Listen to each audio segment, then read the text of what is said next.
Sí, qué bueno que trajimos este parlante individual. Bueno, buenos días de nuevo, mi nombre es Carlos Moya Ureta.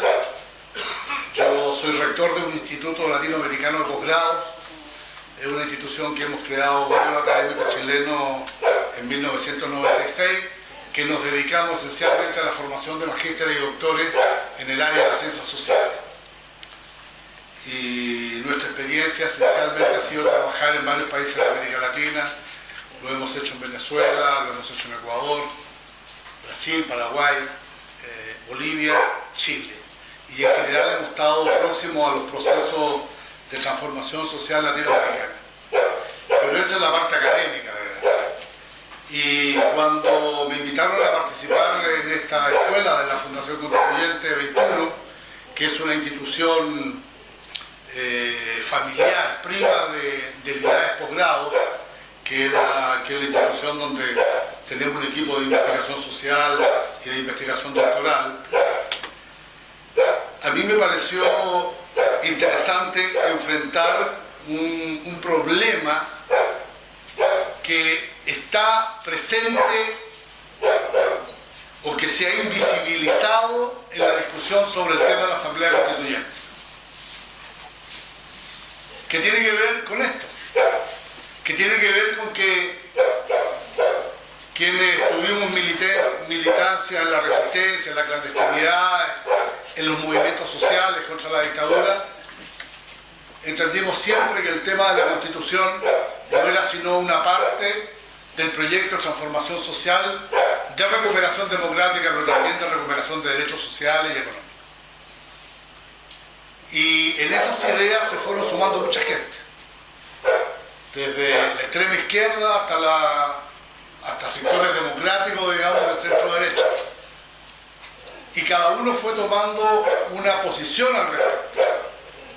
Entonces, yo lo que pretendo hoy día es, en mi intención, y se las quiero proponer, es a partir de la recuperación de un hecho político, que a mí lo personal fue muy significativo porque yo fui parte de él, pero que además para los que tienen más trayectoria de vida, para decirlo más viejo, se puedan recordar perfectamente.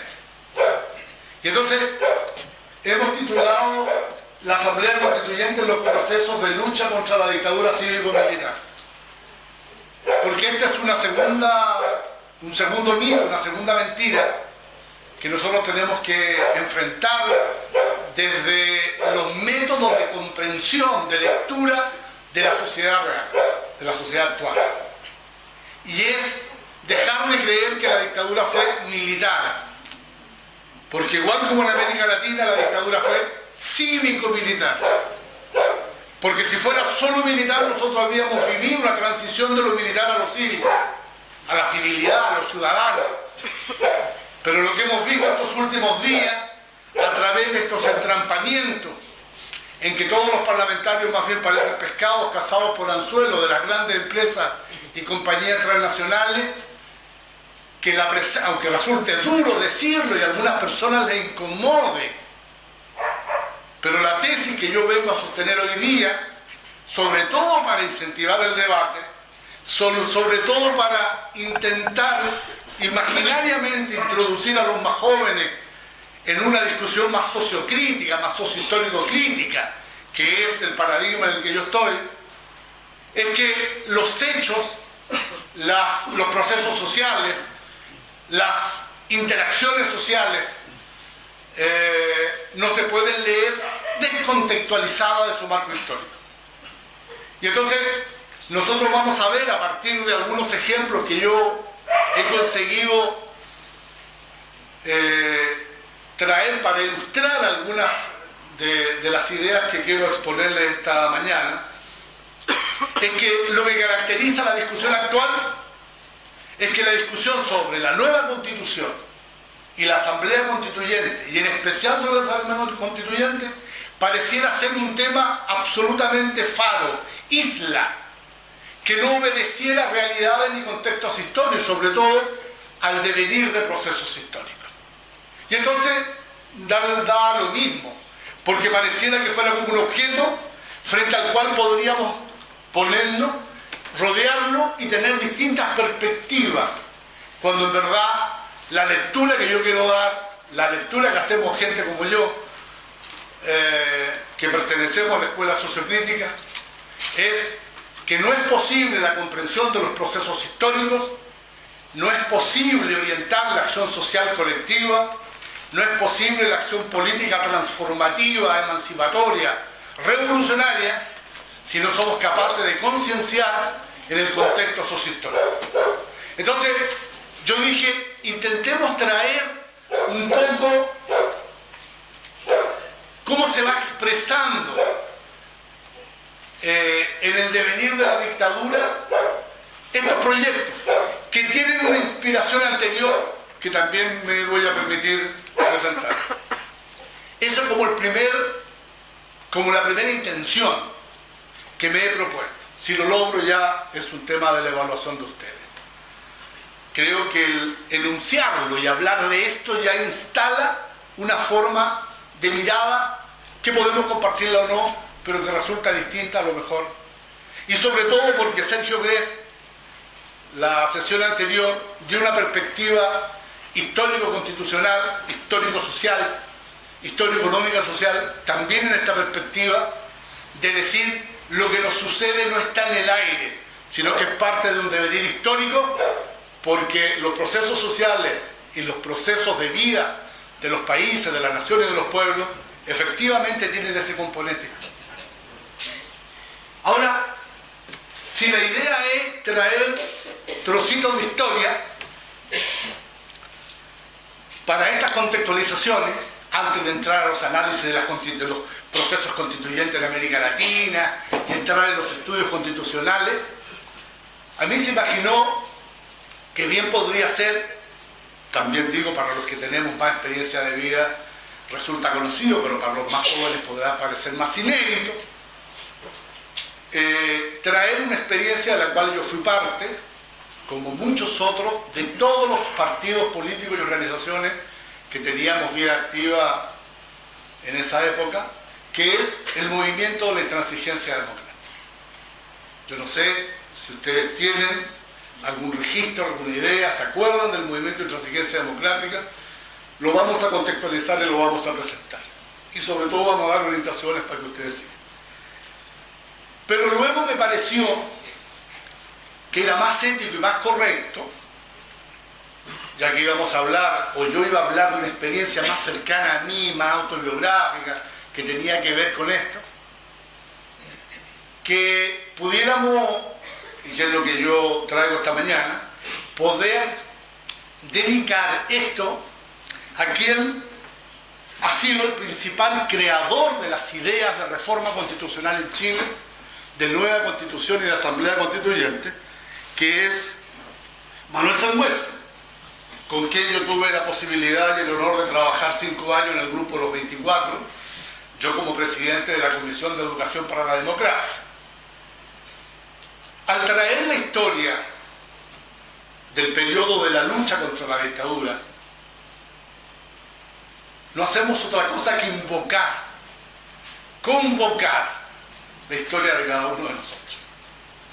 El modo como nosotros participamos en esa historia. El modo como nosotros fuimos construyendo esa historia. El modo como nuestros padres, nuestras madres, eran parte de esa historia. Y esa historia no es solo la movilización, los discursos, los actos heroicos. También son los temores, es el miedo de las noches, son los allanamientos en las poblaciones. Es decir, hablar de esto es traer la historia de todos nosotros. Entonces, ¿quién está capacitado? ¿Quién está validado para hablar de esto? Todos nosotros. Los que lo vivieron directamente, y los que no lo vivieron directamente, pero que son parte de las tradiciones familiares.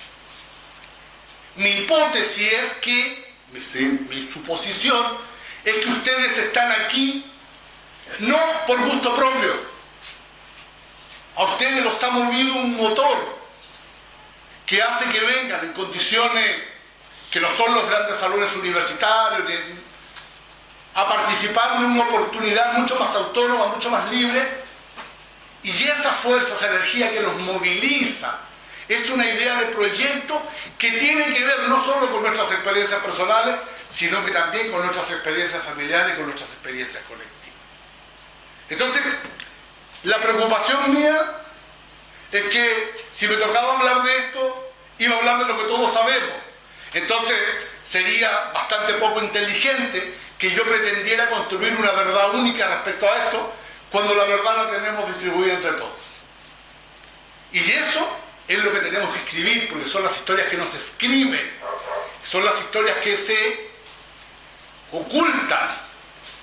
No hay relatos del heroísmo, de la militancia clandestina que se expresa en distintas formas en el país, de las migraciones forzadas, de la gente desplazada al interior del país, de múltiples formas de abuso que no son tan periodísticamente tan significativas, que se ocultan. Entonces, también hablar de esto no es solamente prepararnos para esta batalla de ideas que esperemos que todos demos cada uno en su lugar para promover y transformar este país desde una perspectiva participativa y soberana de una Asamblea Constituyente, sino que además seamos insumo de la reconstrucción y de la reescritura de la historia de Chile. Entonces, esta idea no es solamente de hablar del modo como en estos procesos, de manera técnica, de manera, yo diría, desinfectada, decantada, somos capaces de reconstruir ahora una visión y presentarla como si fuera una visión totalizadora, porque esa visión totalizadora es imposible histórica y socialmente disponerla, porque eso lo tenemos cada uno de nosotros, eso es un capital, es un patrimonio que tenemos, sí, que sistematizarlo, transmitirlo, pero sobre todo defenderlo. Ahora, este hombre, que fue presidente del Grupo Los 24, fue ministro de Justicia de Salvador Allende, él era socialdemócrata en ese tiempo, del partido de Tarú, y fue decano de la Facultad de Derecho de la Universidad de Concepción durante 8 o 9 años, y fue quien sostuvo las tesis principales de la ilegitimidad de la Constitución del 80. Entonces yo dije, ¿por qué no hacemos un homenaje? Pues yo por lo menos propongo hacer un homenaje, y en torno a la figura y al pensamiento de Manuel Sangüesa vamos dando a conocer algunos aspectos de lo que fue esta batalla, ¿no?, por la lucha constitucional. Y en ese contexto yo asumo dos tesis. Yo instalo aquí dos banderas, dos estandartes. Es posible que levantemos otras, pero yo elegí dos, que son las siguientes, y que las he puesto citando textos de Manuel Sangüesa, ¿no?, que están en un documento que se editó en 1984, que es en un seminario y una salida político-institucional para Chile, donde es la primera vez que dialogan los constitucionalistas de la dictadura con los constitucionalistas democráticos y los constitucionalistas rupturistas.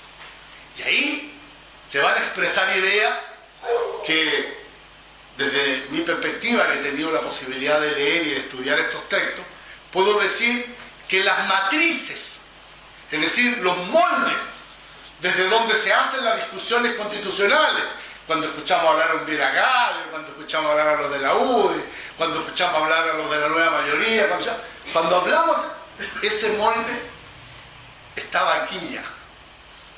Por supuesto, yo he tomado el molde que nos interesa y que nadie difunde. Estas dos tesis que yo voy a presentar y defender esta mañana y que va a ser parte de esto. Primero,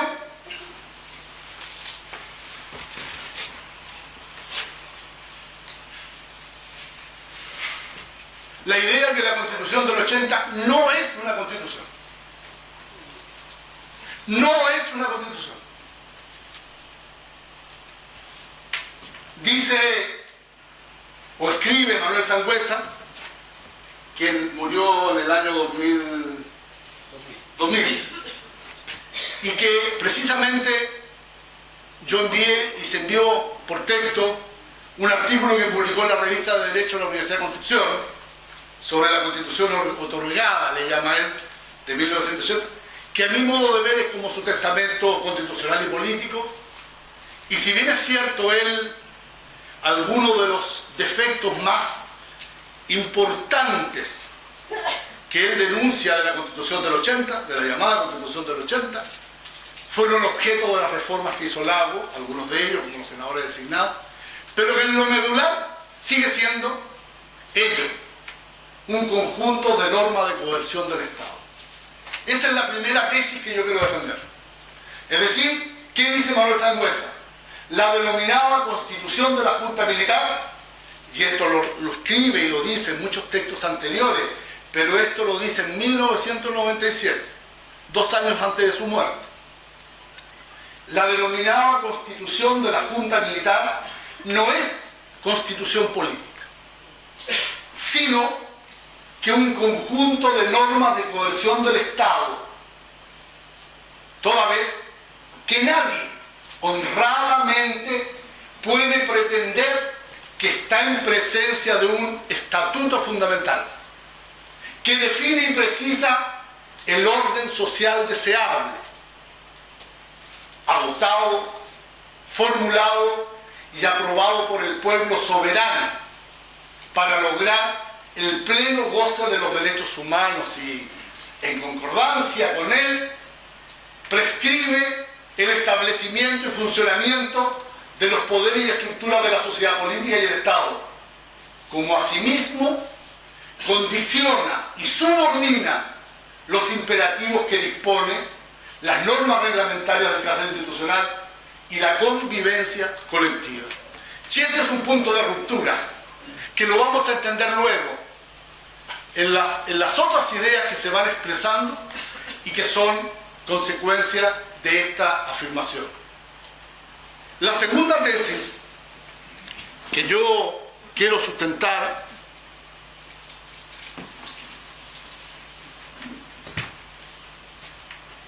es también recogida por Manuel Sangüesa en esto que podemos denominar su testamento político. La transición a la democracia no ha terminado. No ha terminado. Hemos tenido voceros, trovadores, agoreros, mensajeros, que desde 1990 cada año decretan el fin de la transición y el estatus de un país con democracia plena.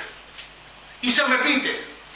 Y en los últimos 3 años este ha sido un discurso que ya se ha instalado en el imaginario social, como que efectivamente vivimos lo que vivimos, pero hemos hecho una transición a la democracia. Imperfecta, porque no hay nada perfecto. Mejorable, porque claro, todo se puede mejorar. Perfectible, pero bueno, es la democracia que nos alcanza. La segunda tesis que yo quiero defender con ustedes hoy día, y que creo que es una tesis que tenemos que defender en el país social y en el país político, es que la transición a la democracia no ha terminado. Pero no es por voluntarismo, no es porque a mí se me ocurra, no es porque yo crea que a mí me parece que no ha terminado y no ha terminado. Como lo dice Sangüesa,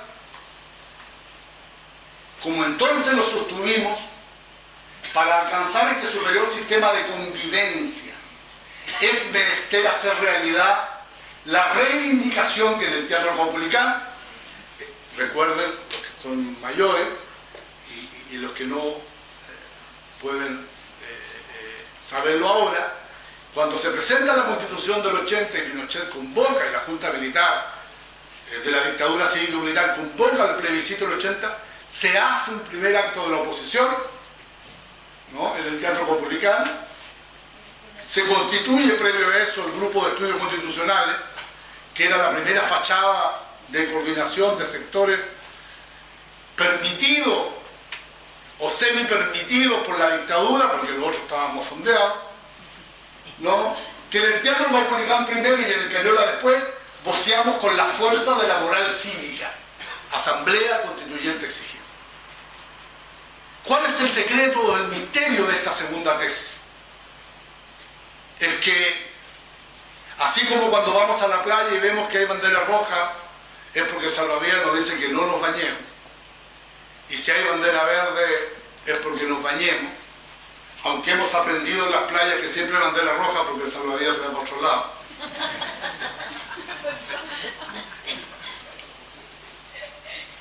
Que nosotros tenemos una insignia, que el pueblo tiene una insignia, que mientras no haya un proceso de soberanía nacional, de participación social real, en que se exprese la pluralidad y las sensibilidades sociales, étnicas, culturales, regionales, en fin, todas, mientras no existe ese proceso constituyente, esa asamblea constituyente, sostengamos que no hay democracia y por lo tanto no ha concluido la transición a la democracia. Esto tiene sus consecuencias, yo voy a explicar en general, como ustedes saben he traído ideas muy generales, porque la idea es lograr pasar 2 o 3 mensajes. Que chato con hablar y tirar tantas cosas y al final lo único que voy a hacer es cansarlo y aburrirlo. Pero esa es la idea, esa es la segunda idea. Y para eso yo he usado la figura de Manuel Sanhueza. Entonces, la primera, lo que llama constitución, es esta constitución otorgada, ¿no? Es este conjunto de normas de coerción del Estado que han sido aminoradas, que han sido perfeccionadas, que han sido mejoradas. Y en segundo lugar, que no hay transición, no ha finalizado la transición a la democracia.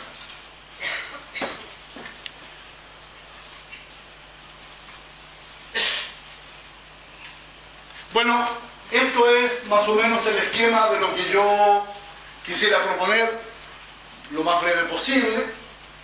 Primero, hacer una presentación general del contexto histórico-político, recuperar aquí con ustedes algunas ideas sobre el escenario político de la movilización social, que es el marco histórico en el cual se plantea esto, que son los primeros actos de resistencia de masas y de movilización callejera, desde las marchas del hambre que parten en 1981, 1982, en las poblaciones periféricas, la José María Caro, la Legua, la Juanita Aguirre, la Hormiga, etc.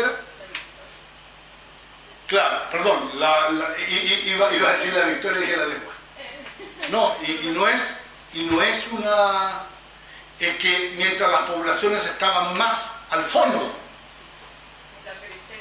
más periféricas, si podemos decir, las protestas parten de las más periféricas y parte importante de lo que va a suceder en la Victoria es porque son la primera barricada cuando los pacos pretenden entrar, porque la Santa Diana, la Santa Olga, la José María Carlos, los distintos sectores y todo lo que estaba detrás, Lara Ávila, etc., estaban más protestas. Si nosotros recordáramos las protestas de esos años, esas poblaciones eran verdaderos territorios libres, de miles de personas marchando por la calle con banderas. Sin embargo, esa línea de choque, que eran las primeras poblaciones a las que llegaba la fuerza represiva, fueron siempre objeto de mucha violencia y, por cierto, es que era donde estaba también el foco represivo más grande.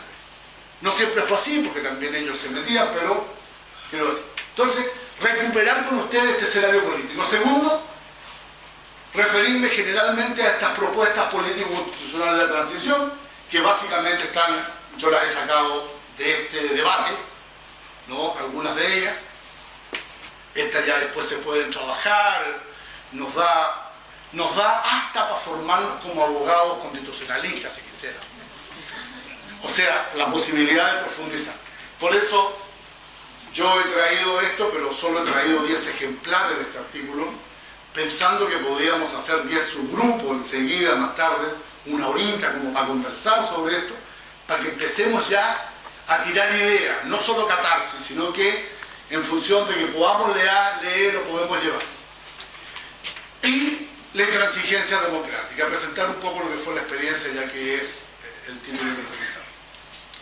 Y enseguida entrar a esto, que es lo que yo propongo, que es lo que me gustaría a mí que fuera más dinámico, que trabajáramos un poco intercambiando entre nosotros, y luego comentándonos al grupo, ver cómo nos resulta, y no importa que no nos resulte hoy día, a otra sesión a lo mejor nos puede resultar mejor, en fin, pero que se escuche la voz, pero no una voz donde vengo a pedir justicia para mí, ni una voz donde intento colgar, no, donde me inscribo históricamente, una voz para inscribirme históricamente en un proceso colectivo que nos pertenece a todos, porque lo podemos pensar entre todos y lo podemos significar entre todos, ¿ya?